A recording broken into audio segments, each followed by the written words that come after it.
తేజ గారు రీసెంట్ గా జరిగిన ఒక ఇంటర్వ్యూలో హనుమాన్ మూవీ గురించి ఇలా చెప్పారు. ఈ మూవీ నేను చేస్తున్నప్పుడు నా దగ్గర 75 కథలు వచ్చాయని, వాటిలో కనీసం 15 మంచి కథలు ఉన్నాయని, అయినా నేను వాటిని తిరస్కరించానని చెప్పారు. అయితే నాకు ఈ సినిమా నుండి వచ్చే కలెక్షన్ల కంటే ఈ సినిమా చూసిన తర్వాత ప్రజల నుండి వచ్చిన స్పందన నాకు ఎక్కువ సంతోషాన్ని కలిగించిందని చెప్పారు.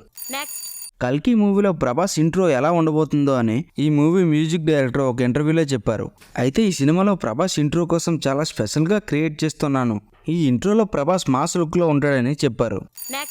డైరెక్టర్ మారుతి గారు రీసెంట్గా ఒక ఇంటర్వ్యూలో మాట్లాడుతూ ఇలా చెప్పారు. నా కెరీర్ మొదట్లో బస్ స్టాప్ వంటి చిన్న సినిమాలు తీసి ఇప్పుడు ప్రభాస్ వంటి పాన్ ఇండియా స్టార్తో రాజాసాబ్ మూవీ తీయడం నాకు చాలా ఆనందంగా ఉందని చెప్పారు. ఈ సినిమాలో విజువల్స్ వండర్ఫుల్గా ఉంటాయని, ఈ సినిమా ఒక యాక్షన్ ఎంటర్టైనర్గా రాబోతుందని చెప్పారు. అయితే ఈ సినిమాను 300 కోట్లతో నిర్మిస్తున్నారు. ఈ సినిమా హిట్ అయితే మాత్రం మారుతి రేంజ్ మారిపోయినట్టే.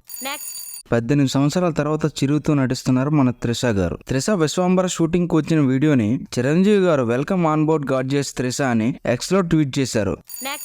పుష్ప 2 వేలని అజయ్ ఘోష్ గారు మెయిన్ లీడ్ లో ఒక సినిమా అయితే తీస్తున్నారు. ఈ సినిమా పేరు మ్యూజిక్ షాప్ మూర్తి. ఈ మూవీలో హీరోయిన్ గా colour photo heroine Chandini Chowdary garu నటిస్తున్నారు. అయితే అజయ్ ఘోష్ గారిని మనం విలన్ గా, కమెడియన్ గా చాలా సినిమాల్లో చూసాం. అయితే ఈ సినిమాలో ఎలా కనిపిస్తారో అన్నది ఇంకా తెలియాల్సి ఉంది.